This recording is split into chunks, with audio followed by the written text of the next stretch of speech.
পাক বান্দার সাথ মেনে নিতে পারেন তখন তো আর আল্লাহ পাক বরদাস্ত করেন না। সেই সম্পর্কে একটি কালাম, দুনিয়ার মধ্যে অহংকার করেছিল সেই সাদ্দাত, কেমন করে আল্লাহ পাক তার নিজ হাতে বানানো জান্নাতকে, নিজ বানানো জান্নাতকে আল্লাহ আল্লাহর জান্নাতে যাবে না বলেছিল, সে অহংকার করেছিল। দুনিয়ার মধ্যে জান্নাত বানিয়ে রাখতে চেয়েছিল, নিজ জান্নাতে সে যাবে বলেছিল তার মওতের পরে, কিন্তু আল্লাহ পাক তার জান্নাতকে এক পলকও দেখতে দেননি, তার আগে তাকে তুলে নিয়েছিলেন। সেই সম্পর্কে একটি অনেক পপুলার কালাম আমার আজমিরা বুঝানের কণ্ঠে গাওয়া আমি পরিবেশন করে শোনাচ্ছি। ফরমাইশি কালাম কবি লিখেছে, বলছে দেখুন। একদিন তুফানে বন্যার বেলায় সাদাতের মাভেশে যাহায়, সেই সময় মা জননীর প্রসব বেদনা হয়। একদিন তুফানে বন্যার বেলায় সাদাতের মাভেশে যাহায়, সেই সময় মা জননীর প্রসব বেদনা হয়। তক্তা একটি ভেসে যায়, সে তক্তা ধরে হায় রে হায়, সাদাতের মা জননী সাদাতের জনম দেয়। করুণ দৃশ্য হায় রে হায়, আজরাইল এলো সেই সময়। করুণ দৃশ্য হায় রে হায়, আজরাইল এলো সেই সময়। সাদাতের মা জননীর জীবন নিয়ে যায় আজরাইল, আজরাইল কাঁদে সেই সময়। হায় রে আজরাইল কাঁদে সেই সময়। তক্তা ধীরে ধীরে ভেসে যায় নদীর কিনারায়, সেই সময় বাঘ একটি সাদাতের দেখতে পায়। সাদাত খোদার জ্বালায় পা ছটকায়, অবলা বাঘ দুধ খায়। সাদাত খোদার জ্বালায় পা ছটকায়, অবলা বাঘ দুধ খায়। বাঘের দুধ খেয়ে সাদাত খোদার জ্বালা মেটায়। জঙ্গলের বাঘ নাহি তারে খায়, হায় রে জঙ্গলের বাঘ নাহি তারে খায়।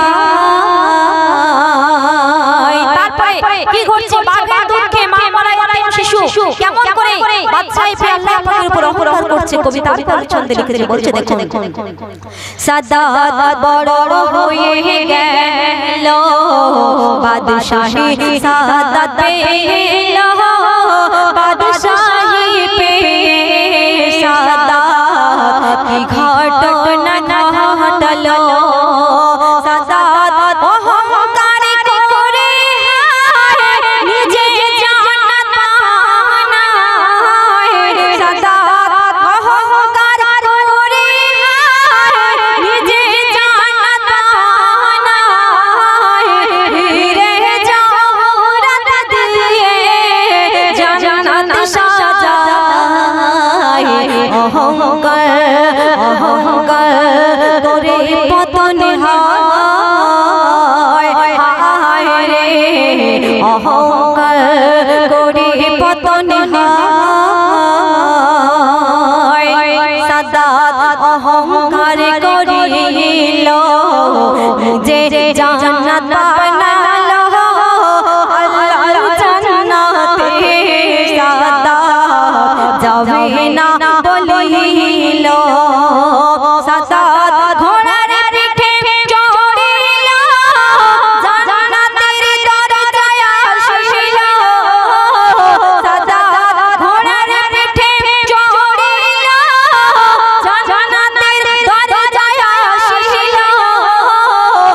নিজের বানানো জান্নাত দেখা হলো না। মালিকুল মালিকুল মওত সে যায়, মালিকুল মউত এসে যায়। আল্লাহ পাক আজরাইলকে কি হুকুম করছে কবি পরিচ্ছদ লিখেছেন শুনুন। খোদা হুকুম করিল আজরাইল চলে আসিল সাদাতের জান্নাতে দরজায় দাঁড়ালো। সাদাত বলে রাস্তায় আমার ছেড়ে দাও, কি চাই তোমার বলে দাও। সাদাত বলে রাস্তায় আমার ছেড়ে দাও, কি চাই তোমার বলে দাও। আজরাইল বলে তোমার মউত এসেছে দেখার লাগি। সাদাত দেখার লাগি অনুরোধ জানায়, হায় রে দেখার লাগি অনুরোধ জানায়। আজরাইল কে দেখছিল সেই সময় সাদাতের প্রাণ যখন নেয়। আজরাইল বলে খোদা বাঁচালে তুফান বহনায়। খোদা বলে আজরাইল শোনো না, আমি যা জানি তুমি জানো না। খোদা বলে আজরাইল শোনো না, আমি যা জানি তুমি জানো না। হুকুমের গোলাম তুমি, হুকুম পালন করো না। অহংকার অহংকার সইতে পারি না, হায় রে অহংকার সইতে পারি না। একদম শেষ কথা কবি কি লিখেছে বলছে দেখুন। খোদাকে বিশ্বাস করো না, অহংকার করো না। অহংকারের পতন ঘটে তোমরা দেখো না। রহমাতুল্লাহ দেখবে অহংকারে অহংকারে অহংকারে চলে যায়। ওরে রহমাতুল্লাহ দেখবে অহংকারে চলে যায়। সাদাতের দশা হবে, ওরে সাদাতের দশা হবে। আল্লাহর পথে চলে আয়। কেন? আল্লাহ জি পরম দয়াময়, হায় রে আল্লাহ জি বড় দয়াময়, হায় রে খোদা জি পরম দয়া।